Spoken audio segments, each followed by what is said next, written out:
That down. Let's talk about this.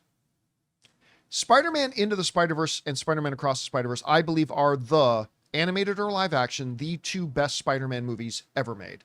And so is huge anticipation that we have for Spider-Man Beyond the Spider-Verse. That movie was originally supposed to come out in 2023. It's nearly 2025. And we have really been getting very, very little information about what's going on with it.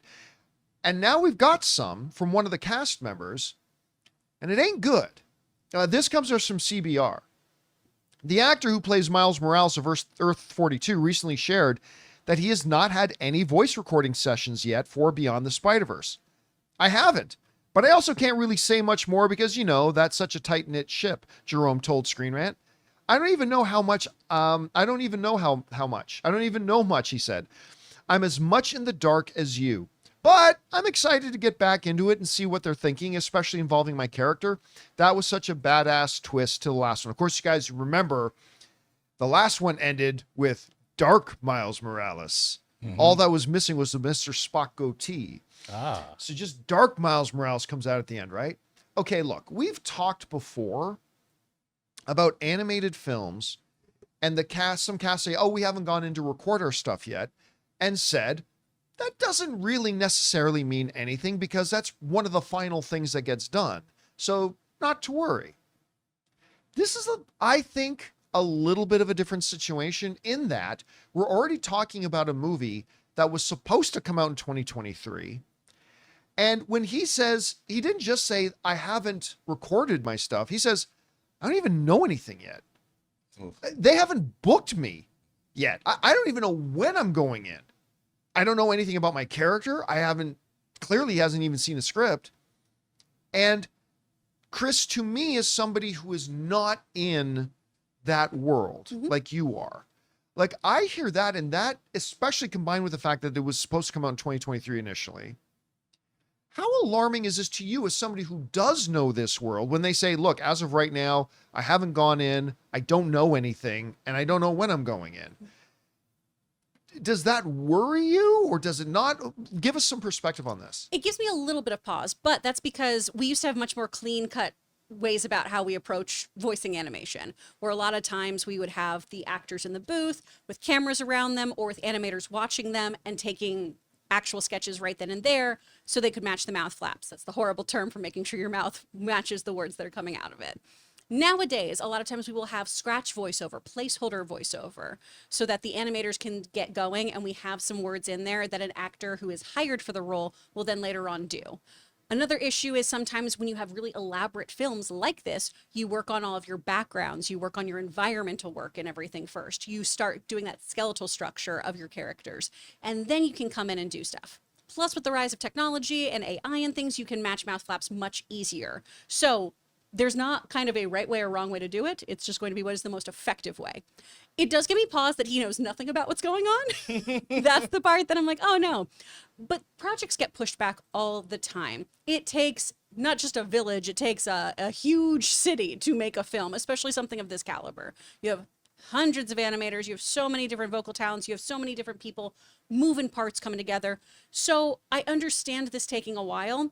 And honestly, just because they did have so many issues with rushing animators, having them work overtime, having these people work in a way that was really not healthy, I'm glad that we're kind of taking our time with it. As much as I want this film to come out, I want everyone involved with it to have a really excellent work experience and not be worked in a way that compromises them either financially or mentally because of how taxing this kind of work is as well.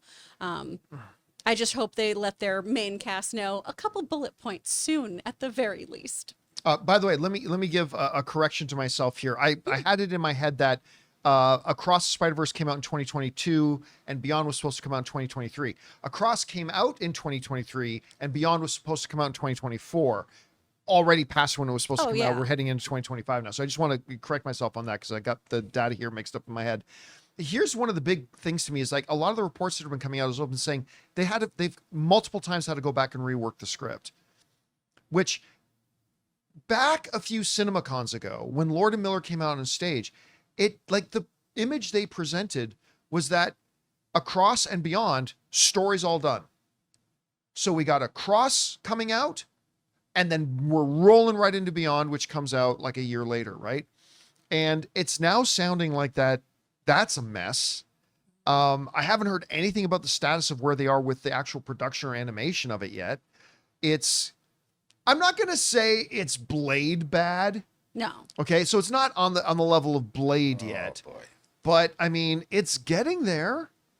And listen, Sony, this Spider-Verse thing is the one gold star standard thing you've got that you've been doing consistently perfectly. Don't drop the ball on this. And it maybe sounds like they are a little bit. I mean, I don't know. I'm not gonna panic yet.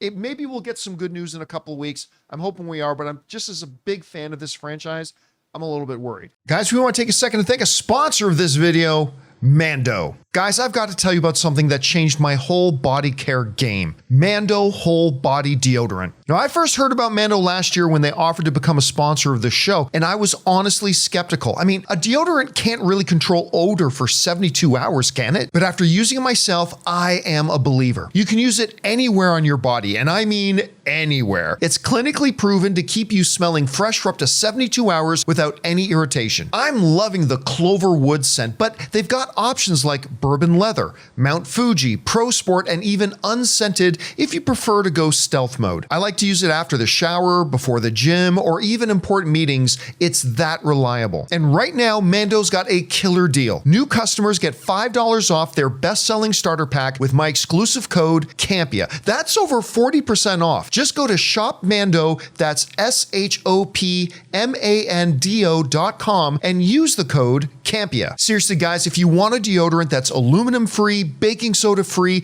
and just works better than anything else you've tried, it's time to make the switch to Mando. So don't wait. Control body odor anywhere with Mando. Head over to shopmando.com and use the code Campea and get $5 off your starter pack. Trust me, you're going to love it. That's at shopmando.com. Go and check it out now. Anyway, guys, question is for you. What do you think about this? Like the cast is saying, oh, not only have we not recorded anything, I don't even know what we're recording or when we're doing it. That's a little worrying to me. But whatever you guys think, jump down to the comment section below and let us know your thoughts. Hey guys, thanks so much for watching this video. Make sure you like the video, leave a comment, and subscribe to our channel. And don't forget, we have a daily podcast called the John Campea Show podcast, available on Apple Podcasts, Spotify, or your favorite podcasting app of choice. Go and subscribe to it today so it'll be there when you need it.